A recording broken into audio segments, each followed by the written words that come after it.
Every night before bed, I begged my mother to make sure my closet door was snug tighter than my own cover. We had fallen into a typical nightly routine of her tucking me in, and then examining the closet door, even pushing it with her hip to be certain it was closed. I know she thought I was always being a silly little girl, but she humours me anyway. She has been a pretty good mother. At least, she's a good mother when she's single. I know she doesn't like it too well, but the men in her life are always needy, always wanting her time, always wanted my time. I wasn't old enough yet to experience the world all on my own, and with my dad dead, I needed my mother. I needed her to watch over me, to feed me and take me to the park, to grab me an ice cream when I did something good.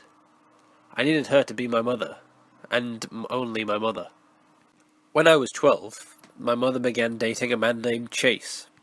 He was a nice enough guy, always buying my mum flowers and candy, and always, without fail, bringing me some smaller version of what he just gave her. My mother thought it was just precious. Her words, I would never say anything so stupid. I remember hearing Chase ask my mother one night when I got up to use the bathroom why she was still single when they'd met.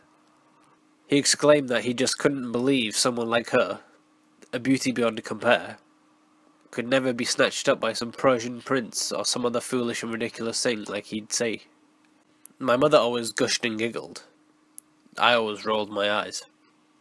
I listened a moment to hear her response, a wicked smile tugging at the corners of my mouth. I don't know, Chase. Apparently something is wrong with me. Because just as soon as things start getting serious, they all run off. Her voice sounded melodic with a touch of sadness. I dropped my smile as quickly as it had formed. Why was she sad? She had me. I was supposed to be her number one, her most important thing. Yet here she was, sounding sad at the loss of me and men that baby-talked her daughter all while trying to steal her away from me. I heard her say it over and over. Even before I was born, she told me that she would always rub her belly and say that I was the most important thing in her life, in the world to her. She kept saying that until I got to about 7, and she started dating a man called Donald. Suddenly, she was missing some of my nightly tuck-ins, some nights, and even forgetting to buy me ice cream when I'd cleaned my room all by myself.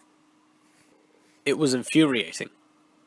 When I would ask her about it, she said that, of course, you're still my favourite thing in the whole world, but I like, insert the name of the creep here, too. She then went on to say that she was lonely. Lonely. Of all the things that she could have said, even with me, her most important thing, she said that she was lonely. When I prodded, saying that she had me and didn't need to be lonely, she actually stated, "Ah, my little Mayflower, of course, I love having you around. You make everything better, but Mummy needs someone just for her too. Someone who loves her and will take care of her like she does you." I became depressed and stopped eating. I refused to leave my room until my mother came in and told me it would be alright, and that she was going to get rid of Donald and we could be happy again. But she didn't. She actually got mad at me and told me I was being childish and selfish. She was the one that was being selfish. She was the one that was leaving me alone in my room while she had wine on the couch while she watched a movie with Donald. That's when Teddy arrived. I was sitting in my room one night, listening to my mother and Donald laugh and talk while watching some cheesy movie.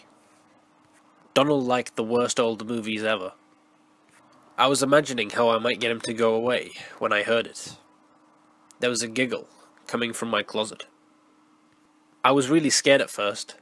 I had always worried that there was a monster in my closet, but now I was hearing one for real.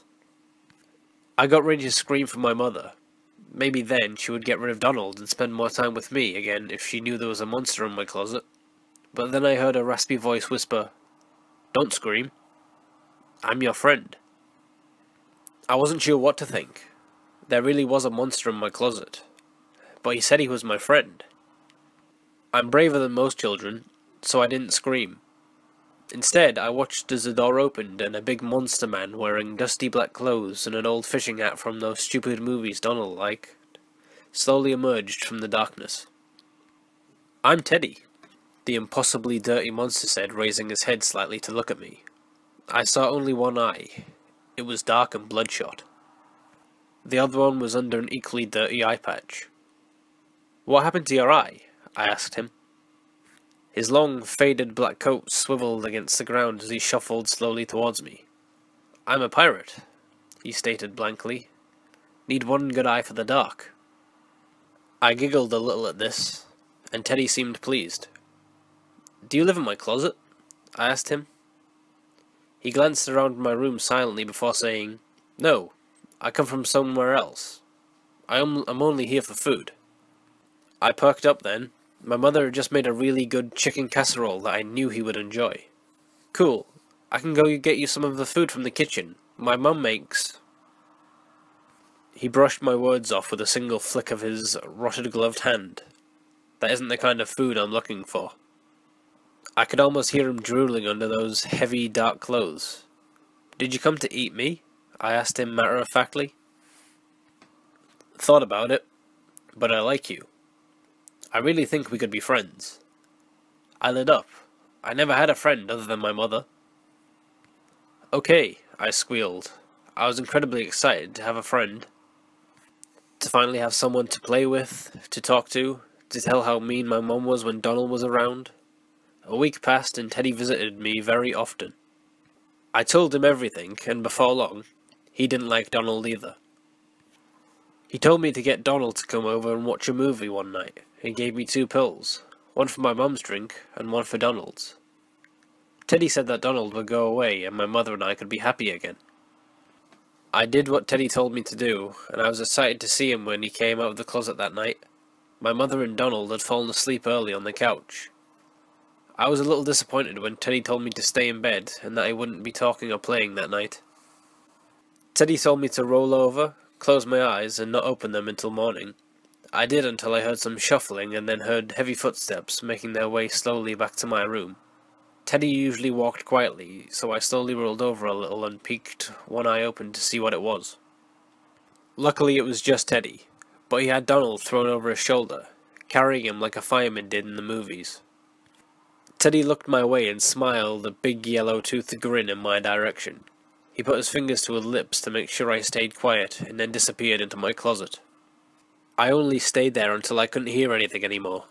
Silently, I tiptoed across my room, my pink pajama bottoms making a small swish as they rubbed against my legs. I slowly, oh so slowly, opened the closet door. Teddy was gone, and so was Donald. I heard my mother shifting around a little in the other room, and I darted back to bed. Hours later, my mother came to my room to ask me if I'd heard Donald leave. I said no. I lied. Sort of. I hadn't heard him leave, but I knew he had. Just not the way she wanted to know. She seemed a little upset and kept trying to call him. I wasn't surprised when 2 weeks went by and nobody knew anything about Donald. I was surprised, however, at how sad my mother seemed to be.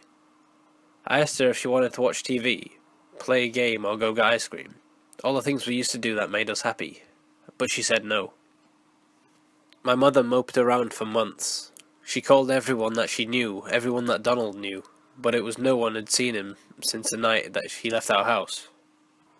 His cousin said that there were some clothes, a sleeping bag, a tent, and a suitcase missing from Donald's house, but other than that, nothing. Donald's car had disappeared with him, and police officers came to our house to ask us questions. Then everything went back to normal. My mum started spending more time with me, and soon Donald was just a thing of the past. I was almost 10 when Sean came into our lives. My mother had sworn off men after Donald took off and had been the wonderful mother I'd always known and loved. Sean, however, just kept asking my mother out until she finally said yes and started dating him. I was furious. Sean always wore really ugly clothes. My least favourite was a green Christmas sweater that he wore all year apparently, not just at Christmas. It was the ugliest sweater I had ever seen, and I hated it almost as much as I hated Sean. Teddy still came and talked and played with me at least once a week. He was really happy to see that I had fixed my problem. Then my mother hired Linda to watch me while she went out and had fun with Sean. Once again, I was left behind because of a man in my mother's life. Linda was mean and made me go to my room at 6 and to bed at 7. I didn't like her. Teddy didn't either. My mother came home one night and found me alone. A note from Linda sat on the kitchen table that said, "I can't do this anymore. Where is my life going? I'm sorry." I'd never seen my mother so angry in my life. She called Linda's parents, but they hadn't seen her. Everyone started trying to reach her, but couldn't. Linda's car was gone, her phone, and a few of her favourite things were missing as well. The police said it looked like a typical teenage runaway situation, and that was pretty much it for Linda. A year later, after my mother had been bringing Sean over to our house or taking me to his for their date nights, she told me that they were going to get married. My jaw hit my chest, bouncing slightly as I stared at her in disbelief. I didn't know what to say. I was angry, hurt, betrayed. I was being replaced. I stormed off to my room and cried. That night, after my mother actually remembered to tuck me in, Teddy came from the closet and sat on the side of my bed. Teddy always smelled really weird, like he never took a bath and lived with dogs and fish. But I didn't really mind. He always wore the same clothes and hat, and moved his eye patch to his other eye when he came to see me. He was my best friend. I told Teddy everything, and he said he would make it all better. A month later, Sean left my mum and his family a note saying something about not being happy, things moving too fast, and he needed some time to think. He took his truck, most of his clothes, and his dog, and was never heard from again. My mother cried for weeks. Finally, she came back to me and we started trying to be happy again. On our way to grab ice cream from our favourite place in town, I saw something that caught my eye. It was an ugly green Christmas sweater. A very skinny man with an overcoat a little like Teddy's, but not as long, was sitting by the park tree eating some kind of meat. It was dirty and torn, but obviously still the same horrible sweater. My heart sank. Sean was back. As we walked by the man, I struggled to look at his face, in the hopes of making sure it wasn't Sean waiting on us. I looked onto one of the tired eyes of the obviously homeless man, and he seemed to understand my worry. He pulled his dusty brown coat over his sweater and winked at me, before going back to his meal. My mother never saw anything, and I felt massive relief wash over me. Sean was truly gone forever, and Teddy was a good monster man, because he helped people in need. He solved my problems, and it appeared that he solved the homeless man's problems too. There was no telling how far his goodness went. Certainly he couldn't really be a monster, since he was so good. It was at that moment that I knew it would be alright, and I skipped home, joyfully eating my chocolate ice cream as I hummed my favourite song. Teddy didn't visit much for a while. He said that he had some other things he had to do and would be gone for a bit. I was upset. Teddy is my best friend and I didn't want him to go away. He assured me in that raspy whisper he speaks in that he would be back soon, and for me to enjoy some quality time with my mother. I heard my mother giggle again. Chase had said something stupid about no man in their right mind ever leaving her, and my mother had responded with how much it had hurt, how lonely she was until she met him. She still had me, but she wouldn't do all the things we used to do when I was little, not until after those nasty men had gone for a long time. Even then she doesn't always want to play a game or go to get ice cream like we used to. Teddy came back. He said that he was sorry for going away and that he would never do it again. He said that he had another friend, another little girl like me, but that she was in a lot of trouble, that she was being hurt really bad by her mom and dad. Teddy said that he had to take care of her. So he did. And that was what had taken him so long. I was a little jealous that Teddy had another friend. He was my only friend in the world. The kids at school were all mean little brats that liked to dress up with makeup and trendy clothes. They would think that Teddy was gross and not real. The other girls think I'm a freak and don't talk to me. And all the boys are interested in all the pretty girls. I don't mind playing alone though. It gives me time to think.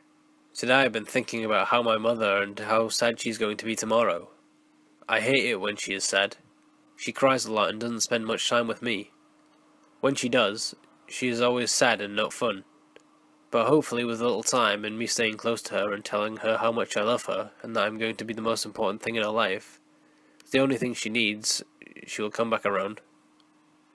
Teddy said tonight he would bring me the sleepy pills again and would give them to my mother and Chase, just like last time. After that, Chase will disappear like everyone else, and I will finally be able to be happy again, without him always calling me Squirt or Kiddo and trying to mess my hair up. Teddy is coming to get him and take him into the closet. I didn't know where to go from there or what happens, and I really don't care. Teddy is my best friend, and I trust him to fix my mother's and my relationship. I just want my mother back. I want the mother that took me out and played with me. The mother that played with my hair while we watched a movie and ate popcorn. I want that mother that pays attention to me when I need it, but she's always different after her men leave her. I just hope I can get her turned back around. I really miss spending most of my time with her, and the rest with Teddy. I know she wouldn't like Teddy, because he smells bad, dresses weird, and takes people away. I wish they could be friends too, but my mother has a certain type she looks for, and Teddy's thick and filthy beard would repulse her immediately. I'm really starting to think that I should have tripped her down the stairs instead of my dad.